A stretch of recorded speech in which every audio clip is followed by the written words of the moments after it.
Hi, and welcome to another edition of Simply Single.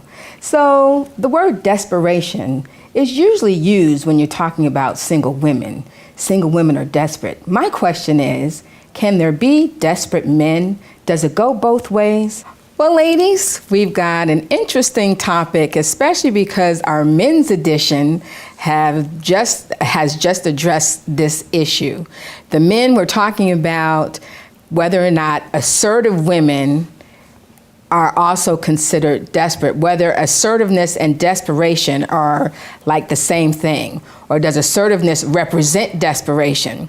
So I want to get your take on it. We've gotten their take on it. And let's start out with the question, can desperation go both ways? Is there any such thing as the desperate man? Yes. Yeah. And you said that with a quickness, Angel. No, people talk about women and their biological clock, but men have a biological clock too. I really believe that sometimes they get to the point where they've done all of their playing and now they want to settle down and get married and have children because they're feeling like it's too late, and they're absolutely willing to do anything, say anything, be anyone to get you to come in to do exactly what they need and what they want, but that's not always your agenda. Sometimes we want to get married and take a little time, and you don't want to just jump into having children right then. You don't even know them as well as you might like to, and they're just ready to, let's get married right now.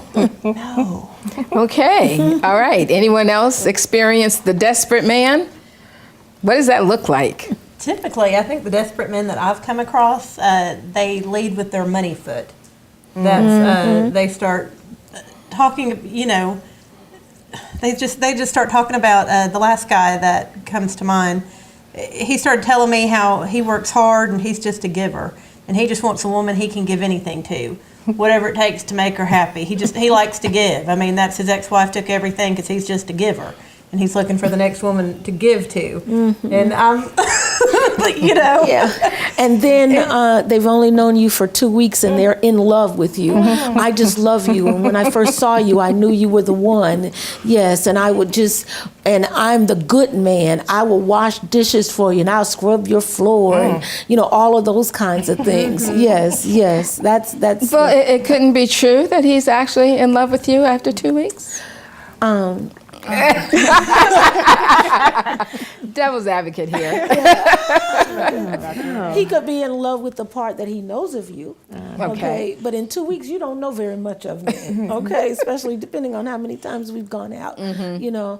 And so in 2 weeks, yeah, he could be in love with, like I said, with what he knows. But he doesn't know enough to be in love, you know.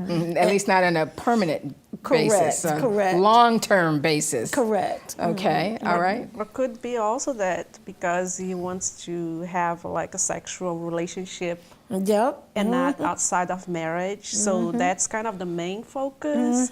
So he's desperate to get married with that main purpose. And that's a good point, especially since we come from a Christian perspective. And if you're talking about single men trying to live by biblical principle, then, you know, sex before marriage would definitely fit right in there and would be more of an issue, I would think, for the single guy than necessarily for the single woman.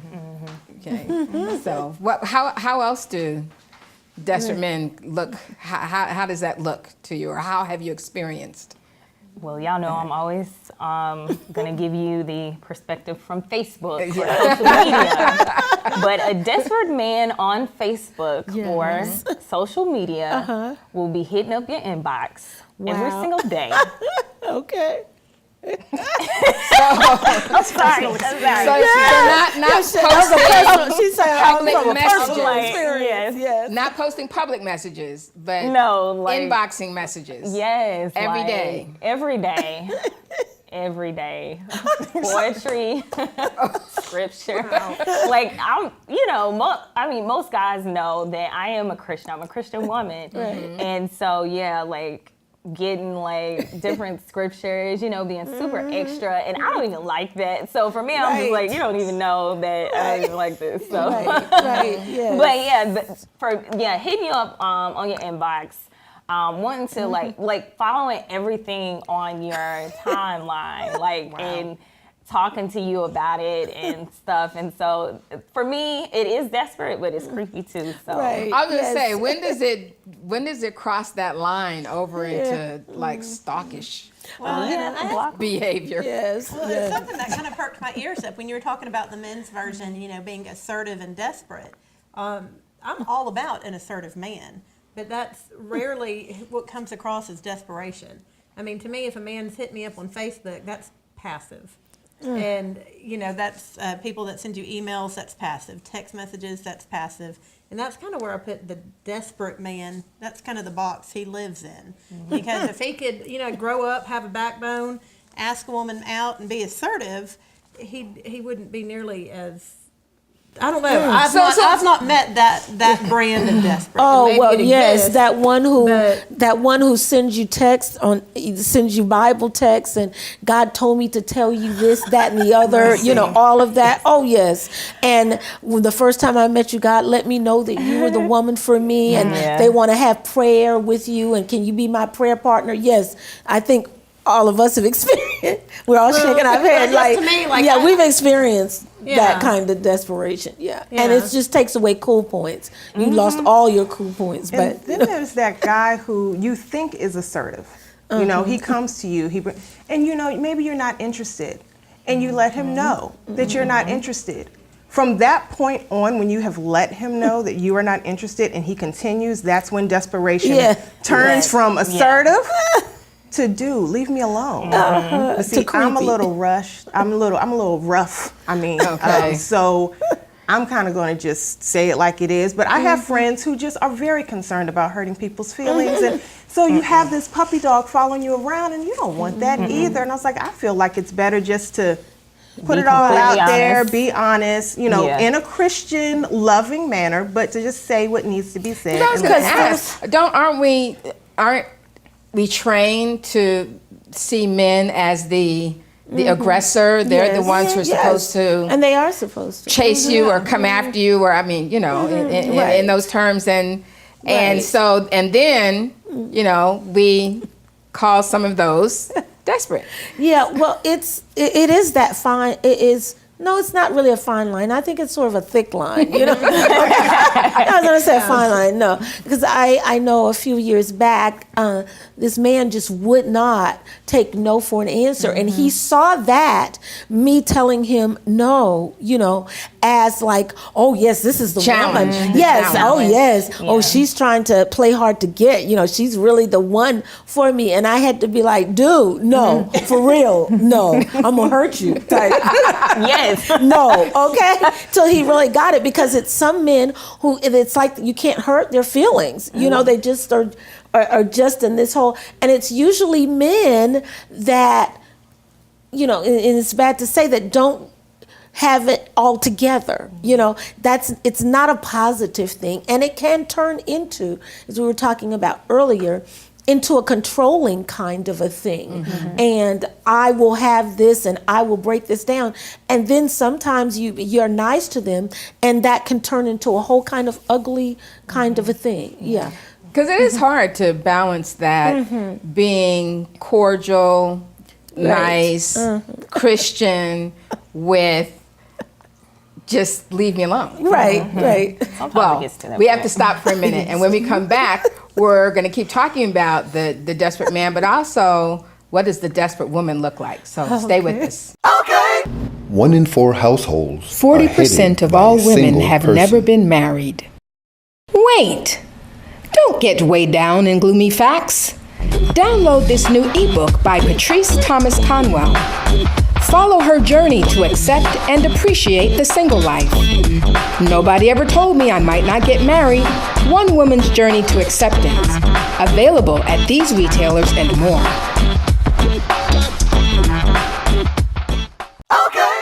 All right, so we're back. We've been talking about, does desperation go both ways, men and women? And I was saying, there's that fine line between trying to be cordial and respectful and the Christian nice without making them think you're opening the door for them to walk further in. And how do you keep that balance? I think the initial you let them know, hey, you be nice. I'm not really interested, or I'm talking to somebody else and I'm interested in somebody else. Okay. Then they try again. Right now, I think I was very clear. The first time, you gotta be just a little stern, and then the third time, you just kind of have to say, hey, let them know, and then block them. That's what I had to do. But really, when you're cordial, when you're nice, that kind of tells a guy, well, I might be able to kind of come in. She's being nice to me. It's keeping hope alive, as I put it, and you so don't really want to keep hope alive. I had a guy who came solely from another state to meet me, and he was very nice and polite all the time. And I want him to talk about actually the objective of his trip. And he would never say. And eventually I had to say, well, I'm assuming that you came here for this or this and that. And I told him that I was not interested in a very polite way. But it was hard because I want to let him take, because I didn't go to his place. Right, he came to you. But he was like, maybe by him, the time passed, he could prove that he was nice and nice and nice. And I was like, it's not working. Just go home, Wow. And then he found a girlfriend somewhere, and then he called me to tell that he got, I was like, okay. Yeah, Very good. right. You didn't have to tell me. Yes, right. You didn't have to tell me, but hey, congratulations. Yeah. All right. So, go ahead. Yeah, and one problem that women do have is we do feel like I want to be Christian and I don't want to hurt feelings and all of that. But a lot of times we're putting off a vibe that, well, there may be a chance or this, that, and the other, And so it is important that if that person, because there is that fine line of he really might be a good person and you might just need to settle him down. Like, look, just calm down. Maybe I could be interested, but you're just too much right now, and because some of those kinds of guys really are good, but women don't look at them or don't. So they feel like, okay, they've read some kind of book or listened to somebody, well, you do this and you send them this and you talk this way and you cook them this and, all of that. And they're trying too hard. So we don't just, some of them, you don't just cut them off, but say, look, let's just take a step back and be easy for just a minute and sort of see, But we also, when we say no, we have to mean it, because sometimes women, we are wishy-washy with it. Well, no, I'm not. Not right now, or I'm involved in. But if I wasn't, or whatever, we say also mixed signals. Thank you. Mixed That's the word. signals. Yeah, give them mixed. And if your no is really no, and there's no way, then you really have to say, from the jump, And if they're on Facebook right then, and you see where this is going, then you block them right then, and sort of mean what you say. Yeah. So, what does the desperate woman look like? I have to say that desperate men typically lead with money, and then they get upset that women only want them for their money, and desperate women tend to lead with sex, and then they're upset that men only want them for sex. I don't know if y'all made that observation in the world. But Great observation. yeah. Yeah, it is. That is a great That's in a great nutshell. comparison there. I actually talked with a good friend of mine time ago, and recently somebody else too. I said, listen, if you're not interested in a woman, in a girl, don't let her to do things to you, like cook. If she likes to cook, she brings this. One day she brings this, and then another day she brings that, and that, and that. And then all of a sudden he feels obligated to respond because she's trying to win his heart by doing good things to him. He's not interested. But it's kind of obligation now because it went so far. So I told, if you don't just say thank you, I just don't want. But the desperate woman comes in so many varieties, in so many different packages, because the desperate woman could be, she comes as very Christian and spiritual and all, and I just want to get to know you as a friend, and sometimes we do, but it's an ulterior motive. Then you have that sexually assertive one. Then you have the ones where, girl, if you like him, then you just go after and none of that is of God. It really isn't, and I feel like if we go back to a few seasons ago to our list, actually, and if that person doesn't line up, and the first part of that list should be, he comes after me. If I have to come after him, then the rest of the list doesn't even matter, And God, if he's supposed to be for me, then let him see me. I can wear, the pink dress that he likes or the yellow or whatever, but let him, see me and desire me. But if I'm having to work, then I know then that I'm desperate, Has anybody been accused of being desperate? I would say not by anybody per se, but thinking back to what I did, I'm like, oh my gosh, I was so desperate. I was going to say, myself. I've accused myself of being desperate. You just have to really fess up, like, oh my gosh, I used to do that. But it's what really made me think about it was when she said, when you're doing the work. When the woman is doing the most, you know what I mean, to get his attention, to get his whatever it is that you're wanting. If you're cooking for him, if you're taking him out, taking him out to eat, or taking him out of town, or buying him things, or if you're always the one that calls. Oh yeah. Yes. Okay. Or texting. Yes. Or texting all the time. Oh yes. And then once again, so I have to ask, because in this modern age, women, it's okay for women to be more assertive. It's okay for women to initiate interest through conversation or whatever, however it's done. So It's really, what's the difference between being that independent, assertive woman Who said it was okay? or, I said, who said it was okay? This world. The world said it was okay. Well, I'm saying society in up. general had, that it's changed from the man being the one. The women have to wait, silently by until the man decides they're going to say something. I mean, that's not a world that we live in anymore. So, we've talked about the independent woman as being too assertive, a turnoff. So, and then the older single woman, you've been doing your own thing for so long. So, again, where's that line of wanting to be the good woman to show them what you have and what you're about, and it being too much? Well, in singleness, the one thing, if there's one thing that I have learned, your independence and your assertiveness and all these wonderful things that women have are to be used for yourself. I'm not sure that they're actually meant to be used to pull a man in. Okay. You're supposed to be using all of these wonderful abilities to live your life. And while you're living your life, that's when he sees you. He doesn't pull you out of what you're already doing. You're going out and you're jumping off of buildings and meeting people and hanging out and going to the roller skating rink and the bowling alley and with your friends. You're living your life. That's where your independence lies. Now, what he sees is you out there doing all of these things. That's what attracts him to you, is you just living your life. Okay, I'm going to stop you right there, Angel. We're going to come back to you because they're telling me we need to take a break. So stay with us. Okay.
Okay, so Angel, you were waxing eloquent in your statement. Yes, you were.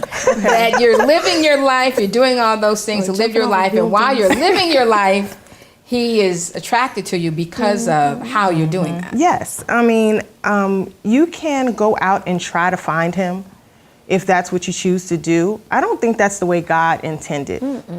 I don't want to start naming names. I might name the wrong names in the Bible. But the young lady who was at the well, Rebecca. There you go. Rebecca was doing what her father told her to do. She was hanging out with the kids, getting water for the sheep. They saw what she was doing. They saw something comely and good in her. She wasn't trying to find anyone. She was just living her life, being obedient to her father, doing what the Lord asked her to do. And lo and behold, here comes this servant. Like, hey, I like you. You'll be good for my master. You know, that's how God wants it to be. We're just supposed to live. I was like, I enjoy that part of being a woman, actually. I don't have to do the search. I'm saying that's a messed up story, though. I mean, who was it? Did we decide Rachel or Rebecca? She had to feed the camels. That was like an all-day ordeal, toting jugs of water and feeding them. I mean, I've heard Bible studies and messages on this. That would be the equivalent of going over to someone's house and cleaning up the whole thing. I mean, that was in the hot sun, in a robe, camels. She was probably and very the man's fit. asking for a sign, and here's the sign. I'm just saying, I don't necessarily think that's how it's all going to go. Well, maybe to feed his camels. but just she's working. And you know, there's cultural things, traditions, and all that for that time period. But I think what I hear is you're not living your life to pull someone.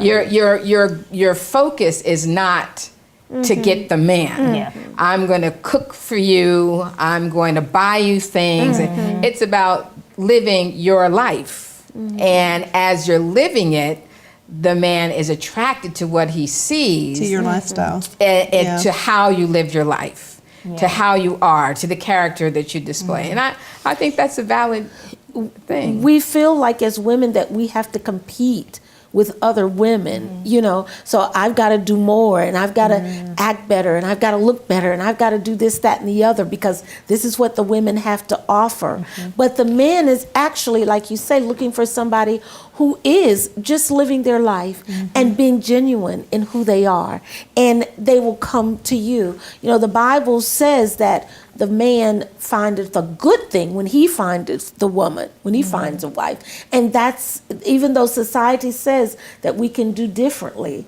that is what society says. And it has not changed. Men still need to be the hunter. They need that challenge. And so even though, you know, times have changed, and they will date women who will go after them and who will cook and clean their clothes. Yes, they will go after. Who wouldn't? You know, I got this. Hey, I got all the benefits. You know, right. You know, but usually those are not the ones that they end up marrying, or they don't really end up falling in love, even if they marry them, you know, for the convenience of it. So we have to look. God has things done in a certain order and a certain way. And when we're out of that order, then we know that we're being desperate, you know, which I'm sure all of us at times have said, oh, that's a little, you know, skeezy right there. You know, I crossed the line just a little bit. And go ahead, Ruth. No, I was just thinking while you were speaking. I had a boyfriend before, more than one that did this thing. Give me cards. I mean, one day give me 2, 3 cards. Don't give me one card, 3 cards in one time. I'm tired of reading. I don't even like to read these cards. Where's the information? I'm like, come on. I don't give much cards because I always say, if you not do this for the rest of your life, don't do now. Because this is not real. What if he could do that for the rest of his life? My gosh. Just thinking about it. Exactly. Yeah, but it's overwhelming. Yes, it's it like is. here and there, fine. Bring me one flower here and there, but don't bring the entire garden one time. I don't want it, you know? Right. So just be balanced. Sometimes I think I'm not that nice, but I have to be myself. Otherwise, I won't. If I can't be for the rest of my life like this, then don't forget it. Just go away. I was gonna say, you mentioned doing with like working, doing like living your life. And I was gonna say, a lot of people that I know that have gotten married or whatever, they said that they were not out looking. That's right. They were That's not even right. paying attention. Like that was not on their mind at the time that they met their mate. And so I just find it to be like God's timing and His plan, like That's is right. going to happen. But you know, you just have to make sure that you're lined up and in position. Amen. And so yeah, I thought about that. A lot of Yeah. people I know are Yes. like, yeah, I wasn't even looking for Or somebody. they weren't even actually attracted to them at first in that Yeah. way. That happens a lot of times. Yeah. Like, that's not even somebody, you know. But when your purpose and your life changes with God, then you see something different. Like, wow, I never even saw this in that person. And so that leads me to thinking, as Don was talking, then when, especially the older single, okay, the one who feels the biological time clock ticking, if you want to have children and all of that, it's still, if you're leading with the focus of I have to get this man, especially by a certain time and within a certain time frame, then you lend yourself to becoming desperate and acting desperately. But is that a lack of trust in God? That's what I was thinking. Because the fact of the matter is, if God is the same yesterday, today, and tomorrow, He's the same God who gave Elizabeth a baby when she was older. You know, He's the same God who gave a baby to Samuel's mom. You know, these things still happen. It's not, we think biological clock because we're thinking in the flesh. We're thinking as humans. But remember now, though, if you're talking about Christian women, these are women who are probably praying for that man to come, and he has not come. And we've kind of talked about that when we had the episode on Did God Drop the Ball? And so if you're praying And trying to live right. and you're living right and, you know, doing all the right things, and he's still not coming, then you might be thinking you gotta just give some help, or I need to do my part. Yeah. But those women though, that this is not as that, well, those women were married already. They were married. We're talking about having babies and marriage. Those women that the Bible is talking about, they were married and then they want to have a child because that was very important to have a child in that society. Okay, now here, before the child comes the husband, which is for me much more difficult because you can train up the child, but the husband, come on, they come ready, whatever. So I was listening to a sermon on the way over here that kind of relates to this, and he was talking about how God's the potter and we're the clay, and God molds us and shapes us and makes us how we're supposed to be, and then He fills us up. And so I think, I don't know about y'all, every relationship I've ever been in, thank God I've at least learned something. I've learned something. I've come out of it a different person, and I can kind of see more of what I want, and I can always see God's hand in it. All right, so we've had a great discussion about this whole being desperate. The men and women, what are your takeaways? What do we leave the viewer with as far as dealing with desperate feelings or having to deal with desperate men? I want to say very quick is like sometimes we think that we don't look like desperate, but it's very clear. Other people see very, very well. So just be careful. So you may need some friends who are going to tell you Tell the the real truth. deal. Yeah. Well, and I was going to say, you know, God's designed this world so that you get feedback no matter what you're doing. And if you're getting a bunch of negative feedback, and if you're wearing yourself out, and if you're doing all these things, and then the guy just wants to be friends, you take heed of that feedback. I mean, you know, desperate men eventually get the picture and they man up and act better. Desperate women eventually get the picture. We just want to get that feedback sooner rather than later. Okay? And I do want to also end with that idea about living your life.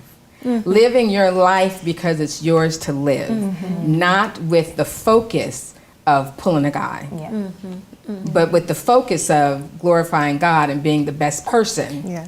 And if that you you can find be. yourself desperate, if you feel like the clock is ticking and this, that, and the other, then that is that time you need to pray even more and say, Lord, I need to be desperate for you, just like I'm feeling desperate. As the deer panteth for the water, I need to pant for you. So if I'm being this earthly and wanting this much, it lets me know that I need you even more in my life.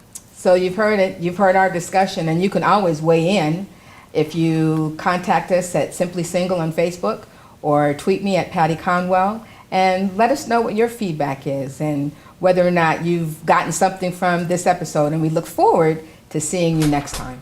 Bye. Baby doll was in the dollhouse, Barbie Ken, how it's supposed to be. But it seems like something's missing from the equation, you and me. Tell me, why am I not having fun? Yeah, in this game we play. Well, if you're tired of trying to fight the fantasy, you need to hear what I have to say. Okay, get your dancing shoes on, we're gonna have some fun today. Hey, hey, single people all over the world say God made me this way. Hey, hey, you don't need nobody else to have some fun today. And just snap your fingers from side to side and say I'm okay.